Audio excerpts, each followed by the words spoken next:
Sociología de la Libertad. Manifiesto por una civilización democrática. Tomo 3. Escrito por Abdullah Öcalan.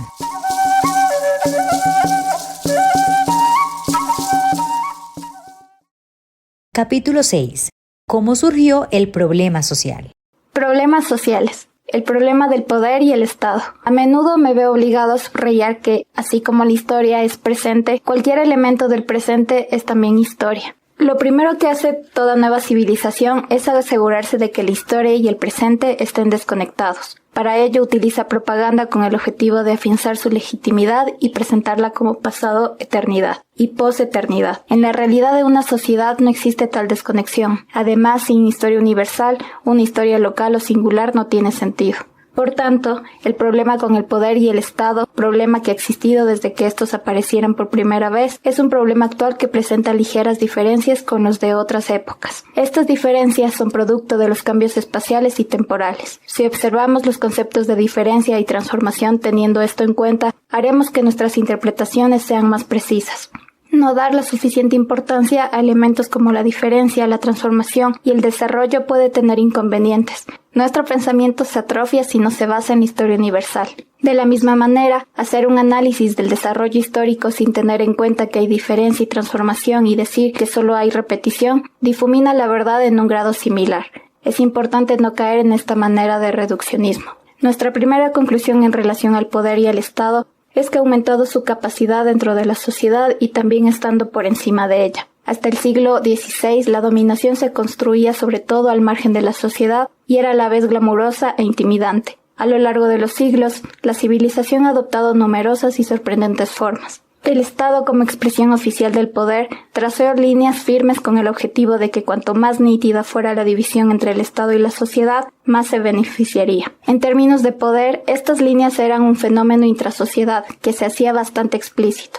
Las líneas divisorias entre mujeres y hombres, entre juventud y mayores, entre miembros de la Shiret y jefe de la Shiret, entre fieles y representantes de religiones y confesiones se determinaron siguiendo normas y costumbres claras. Desde el tono de voz hasta la manera de caminar o sentarse, la autoridad del poder, de dominar y ser dominada, todo estaba firmemente establecido con detalladas normas. Con tal de hacer tangibles y presentes el poder y el Estado, que aún eran minoría, había que establecer su autoridad de esta manera. Estas normas eran herramienta de legitimidad y adoctrinamiento. La razón por la cual se produjo una transformación radical de la autoridad del poder y del Estado en la civilización europea fue la necesidad de infiltrarse más rápidamente en todos los rincones de la sociedad. Dos factores fundamentales influyeron claramente en la expansión vertical y horizontal del poder. El primero fue que se produjo un crecimiento de las masas a explotar, y esa explotación no habría sido factible sin que se ampliara la administración. Así como un rebaño en crecimiento requiere varios pastores, el crecimiento de la población requería un crecimiento sustancial de la burocracia estatal. También se necesitan gobernantes para reprimir internamente a la sociedad, en tanto que consecuencia del enorme crecimiento de las fuerzas de defensa exterior. Las guerras siempre han creado burocracia. El ejército es una de las mayores organizaciones burocráticas. El segundo factor fue la creciente concienciación y resistencia de la sociedad. El hecho de que la sociedad europea no hubiera experimentado una fuerte explotación y se hubiera resistido continuamente cuando la había significaba que se necesitaba un poder extensivo y un Estado grande. En Europa, la lucha de la burguesía contra la aristocracia y la lucha de la clase obrera contra la aristocracia y la burguesía requerían que formara un poder de largo alcance y un Estado omnipresente. Quizá el hecho de que por primera vez la burguesía, en forma de clase media, constituyera el Estado, dio lugar a un nuevo tipo de poder y de Estado. Este bloque, que surgía de la sociedad y se convertía en Estado, con el inevitable aumento de poder, se vio obligado a organizarse dentro de la sociedad. La burguesía es una clase tan grande que no puede dominar el poder y el Estado desde afuera. Cuando esta clase se convirtió en Estado, se vio inevitablemente inmiscuida en luchas sociales internas. La noción de conflicto de clases lo deja claro. El liberalismo, una ideología burguesa, no busca exactamente soluciones a este problema. Lo que ha habido es un mayor crecimiento del poder y del Estado y una burocratización cancerosa. Cuanto más crecen el poder y el Estado dentro de la sociedad, más conflictos civiles se producen. Ese ha sido un problema fundamental en la sociedad europea desde el principio. Las grandes luchas constitucionales, democráticas, republicanas y anarquistas están estrechamente relacionadas con la forma en que se estructuran el poder y el Estado. El remedio que preferimos en la actualidad son los derechos humanos fundamentales vinculados a normas constitucionales estrictas, al Estado del Derecho y a la democracia. En lugar de obtener una solución permanente, el Estado y la sociedad se ven obligados a hacer pactos en torno al poder y dejar atrás el gran pasado tormentoso. De esta manera, el problema del poder y del Estado no se ha resuelto, sino que se ha llevado a un nivel en el que resulta sostenible. Si observamos minuciosamente, veremos que el solapamiento entre sociedad, poder y Estado se ha llevado a cabo sirviéndose de nacionalismo, sexismo, religionismo y varios cientificismos. El Estado-nación se sostiene sobre dichos elementos y todo el mundo se ve arrastrado a un paradigma donde todo el mundo es a la vez poder y sociedad y también Estado y sociedad. De esta manera, se asume que suprimiendo las luchas de clase interna y manteniendo siempre la posición de defensa hacia el exterior, se dará con la solución del Estado-nación burgués. Este es uno de los principales métodos que se utilizan globalmente para suprimir el problema en lugar de resolverlo. La cualidad fascista del Estado-nación como poder supremo y Estado se pudo observar de manera más obvia en el fascismo alemán. El primer ejemplo de Estado-nación surgió durante la resistencia que Países Bajos e Inglaterra opusieron ante el Imperio español. El Estado-nación legitimó su dominio movilizando a toda la sociedad contra un poder exterior al que denominaba enemigo. Inicialmente, el desarrollo de la sociedad nacional en Europa contaba con elementos relativamente positivos, pero era obvio que, incluso en sus inicios, este desarrollo se las apañaba para ocultar la explotación y la opresión de clase. El Estado-nación lleva la marca de la burguesía. Es el modelo de Estado de esta clase. Más tarde, las expediciones militares de Napoleón reforzaron este modelo en Francia y se extendieron a lo largo del ancho de Europa. Las burguesías alemana e italiana estaban menos desarrolladas y tenían dificultades para generar unidad nacional, cosa que las llevó a adoptar políticas más nacionalistas. La burguesía se vio obligada a adoptar un modelo de Estado chauvinista nacionalista debido a la amenaza exterior de ocupación, así como a la continua resistencia interna de la aristocracia y de la clase obrera. La derrota y la crisis fueron dos elementos que llevaron a muchos países, especialmente Alemania e Italia, a la encrucijada de o revolución social o fascismo, prevaleciendo en este dilema el modelo de Estado fascista.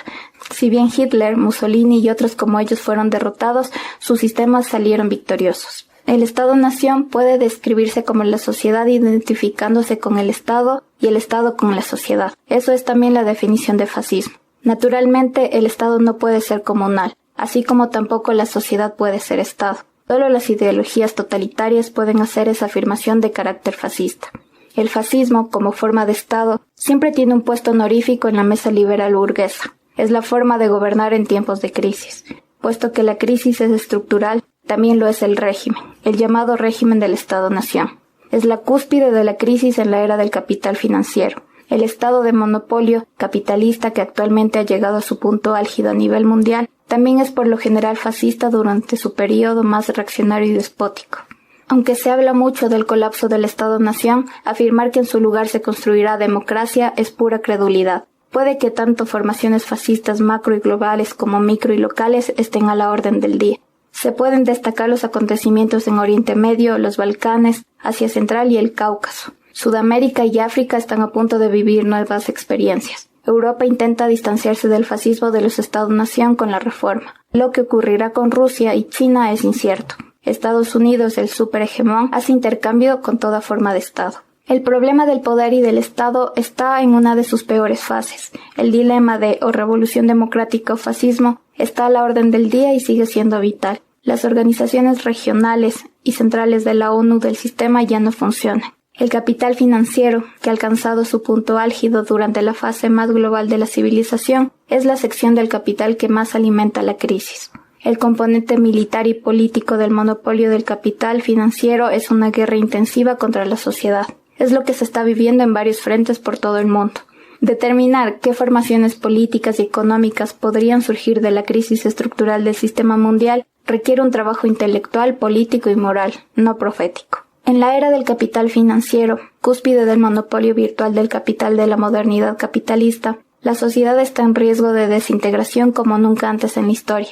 El tejido político y moral de la sociedad ha sido aplastado y se ha llegado a un fenómeno social que va incluso más allá del genocidio. Se trata del sociocidio. El dominio del capital virtual sobre los medios proporciona un arma para ejecutar un sociocidio mayor que el de la Segunda Guerra Mundial. Frente a los cañones del nacionalismo, el religionismo, el sexismo, el cientificismo y el artistismo, deportes, telenovelas, etc., con los que la sociedad está siendo bombardeada 24 horas al día por los medios de comunicación, ¿cómo puede defenderse la sociedad? Los medios hacen la segunda inteligencia analítica de la sociedad. Así como la inteligencia analítica no es ni buena ni mala en sí misma, los medios son también una herramienta neutral.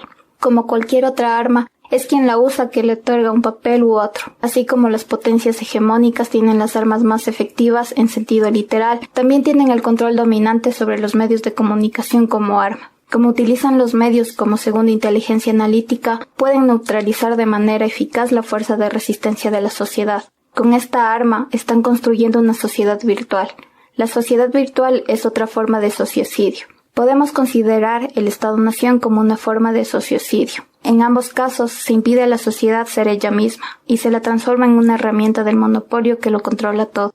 Es peligroso tratar la naturaleza social de forma simplista y también lo puede ser impedir que sea ella misma. La era del monopolio virtual, igual que la era del capital financiero, solo es posible en una sociedad que ha dejado de ser ella misma. Por tanto, no es casualidad que ambas surjan en el mismo periodo, pues están relacionadas. La sociedad que piensa que es Estado-Nación, a la que el Estado-Nación ha impedido ser ella misma y a la que los medios han seducido, es una sociedad derrotada. En los escombros de tales sociedades las potencias hegemónicas están construyendo algo nuevo. No hay duda de que esta es la era social en la que nos encontramos. No solo vivimos en las sociedades más problemáticas hasta el momento, sino que además son sociedades que no ofrecen nada al individuo. Nuestras sociedades no solo han perdido su tejido moral y político, sino que su propia existencia está bajo amenaza. No es un problema menor, es una amenaza de destrucción. Si los problemas de nuestra era continúan creciendo y se vuelven cancerosos y más profundos, ni siquiera la eficacia de la ciencia podrá impedir que el sociocidio deje de ser una hipótesis para convertirse en un peligro real. La idea de que el gobierno del Estado-Nación protege a la sociedad crea una gran ilusión y solo hace que este peligro se convierta poco a poco en realidad. La sociedad no solo se enfrenta a muchos problemas, sino a su propia destrucción. El problema moral y político de la sociedad. Soy consciente de los riesgos de fragmentar el problema social en problemas individuales. Puede parecer que este enfoque metodológico desarrollado por la ciencia eurocéntrica que utiliza incondicionalmente la razón analítica ha traído algunos logros, pero no se puede subestimar el peligro de perder la totalidad de la verdad. No obstante, utilizaré esta metodología siempre teniendo en cuenta sus defectos y el riesgo que conlleva tratar problemas sociales singulares como si fueran problemas discretos. En la sección de epistemología comentaré otros enfoques. Existe una razón por la cual hay que abordar primero los problemas sociales que representan el poder y el Estado, entre otras cosas porque son la fuente principal de todos los problemas sociales. Las relaciones y aparatos del poder y de Estado que se hicieron efectivos con toda su potencia, inicialmente sobre la sociedad y desde el siglo XVI dentro de la sociedad, funcionan esencialmente para preparar para la explotación monopolista a una sociedad debilitada y privada de su capacidad de defenderse. Por eso es importante definir correctamente el papel del poder y del Estado. La definición del poder y el Estado como un conjunto de aparatos y relaciones de coerción se queda corta.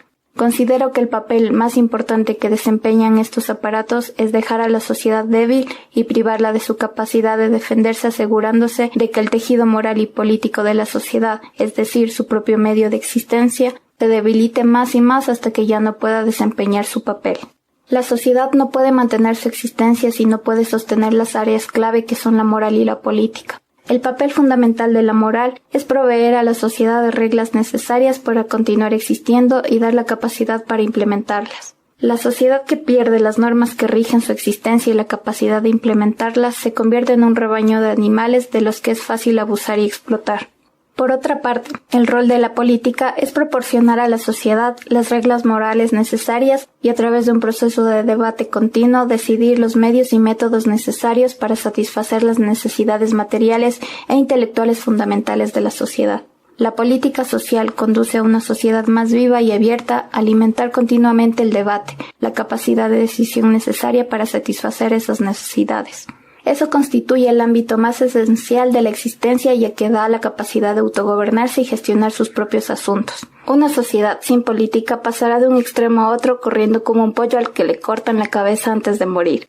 La manera más efectiva de hacer que una sociedad se debilite y quede disfuncional es privarla de política, incluyendo la habilidad de desarrollar política, el término islámico de Sharia, un factor imperativo para el debate y la toma de decisiones necesarios para la existencia y para satisfacer las necesidades materiales e inmateriales fundamentales. Nada podría ser peor para la sociedad. Por eso, históricamente, las relaciones y aparatos de poder y de Estado siempre han impuesto la ley en lugar de la moral social y la administración estatal en lugar de la política social a la primera oportunidad. El deber fundamental del poder y del Estado es impedir que la sociedad utilice su poder moral y político, las dos estrategias fundamentales de su existencia, y sustituirlos por la ley y los gobernantes. Esto es necesario para garantizar la acumulación de capital y el monopolio de la explotación. Cada página de los 5.000 años de historia de la civilización rebosa de ejemplos de cómo quebrar la capacidad moral y política de la sociedad y sustituirla por la ley y la administración de los monopolios del capital. Esta es la historia de la civilización en su forma más pura y con sus verdaderos motivos de fondo, y para darle sentido debe escribirse correctamente desde este punto de vista. Esta es la verdad que se esconde en el corazón de todo conflicto social a lo largo de la historia. ¿Vivirá la sociedad según su propia moral y política o se convertirá en un rebaño sometido a la ley y a la administración impuesta por monopolios que explotan sin restricciones? Cuando hablo de que la fuente principal de problemas es el canceroso crecimiento desmesurado del poder y de la ley estatal y la administración, me refiero precisamente a eso. Profundizar en esta cuestión puede ser beneficioso. Cuando la jerarquía se instaura por primera vez y la experiencia y la pericia adquieren importancia, tanto si lo llamamos Estado como si lo llamamos autoridad, se espera que beneficien a la sociedad. El hecho de que la sociedad no haya considerado el Estado y la autoridad, poder, como algo totalmente negativo se debe a las expectativas de beneficios. La sociedad espera experiencia y pericia del Estado y la autoridad y cree que esto facilitará las gestiones. Estos dos factores son la razón por la cual la sociedad aguanta la existencia continuada del Estado. Pero no todo el mundo tiene la experiencia o los conocimientos necesarios. A lo largo de la historia, el Estado y la autoridad se han aprovechado de esta expectativa legítima para llenar su administración de personal de lo más torpe, inexperto y falto de conocimientos. Como resultado, en vez de hacer que se aplique la ley, la administración se ha convertido en lugar de tejemanejes y para hacer perder el tiempo, lejos de proporcionar un trabajo basado en la pericia. La gran degeneración y los desastres que estamos presenciando están estrechamente ligados con esta distorsión y aversión. La burguesía, una expresión de desarrollo canceroso de la clase media, se ha colocado históricamente en el centro de la sociedad, en su núcleo, y ha presentado sus intereses más egoístas como derecho y sus métodos más degenerados como administración constitucional. Para ello ha hecho crecer el poder y al Estado y la ha fragmentado en un número ilimitado de aparatos y supuestas áreas de competencia. Esto ha resultado un desastre. La sociedad ha pasado de un mal a otro peor. La amplia perspectiva liberal que se ha desarrollado, la refinada razón burguesa en temas como la república, la democracia, la reducción de la administración y las restricciones al poder y al Estado, no solo oculta la verdad, sino que está plagada de contradicciones. La clase media burguesa ya no tiene la capacidad que tenía en la antigüedad para reducir la administración y restringir al poder y el Estado mediante el desarrollo de una constitución, una república y una democracia. Es la estructura material de la clase media y su modo de existencia lo que hace que estos nobles conceptos sean disfuncionales. Si la sociedad no podía sostener un rey o una dinastía en la antigüedad, ¿cómo se supone que va a sostener la carga de un aparato burgués ilimitado y la familia y dinastía burguesas que lo acompañan? Utilizo intencionalmente el término familia y dinastía burguesas porque ambas proceden del mismo origen. La burguesía retuvo de la nobleza y de la monarquía que la precedieron el arte de la administración y el sistema de gobierno. No tiene capacidad de autocreación. El efecto canceroso de las relaciones de poder y de Estado en la sociedad se deriva de la naturaleza de clase de la clase media impregnada de fascismo. En consecuencia, uno de los problemas fundamentales es que la burguesía paraliza y hace disfuncional al tejido moral y político de la sociedad. Pero el tejido moral y político de la sociedad no se puede eliminar por completo. Mientras exista la sociedad, existirán la moral y la política. Pero como el poder y el Estado ya no son ámbitos de pericia y experiencia, la moral y la política no pueden llevar a cabo su capacidad de creación y ser funcionales. Actualmente, las relaciones y aparatos del poder y el Estado, como los medios, los servicios de inteligencia y las unidades de operaciones especiales, las enseñanzas ideológicas, etc., se han infiltrado en todos los rincones de la sociedad y lo han sofocado. La sociedad ha caído tanto que ya no se reconoce a sí misma y ya no puede implementar sus principios morales, ni entablar ningún debate político sobre sus necesidades básicas, ni tomar decisiones, la esencia de la política democrática. Además, el hecho de que las corporaciones globales, los monopolios de eternidad pasada y poseternidad, los muy debatidos y verdaderos poderes de nuestra época, hayan experimentado en esta época el mayor crecimiento de capital de la historia, está estrechamente relacionado con el hecho de que se haya colocado a la sociedad en esta situación. Sin la decadencia y la fragmentación de la sociedad, no sería posible que el dinero llamara a más dinero por medios virtuales, es decir, sin implicar en modo alguno los medios de producción. Los beneficios que los monopolios han obtenido a lo largo de la historia y los exorbitantes beneficios que se ganan sin trabajo, como si el dinero creciera en los árboles, se consiguen mediante la extracción de la capacidad intelectual de la sociedad, porque en efecto, el dinero no crece en los árboles. Debo subrayar que no solo la expansión ilimitada de las relaciones y aparatos del poder y del Estado coloca a la sociedad en esta situación. Los medios son la otra fuente eficaz de hegemonía, ya que facilitan la conquista ideológica de la sociedad. No se puede doblegar a la sociedad solo imponiéndole relaciones de poder y aparatos estatales. También hay que dejarla embobada con distracciones como el nacionalismo, el religionismo, el cientificismo y la industrialización de las artes y los deportes. Sin las corporaciones globales virtuales, es decir, el capital financiero o el capital dinero, los monopolios históricos serían incapaces de impedir que la sociedad sea ella misma y someterla a explotación ilimitada hasta el punto de llegar al sociocidio.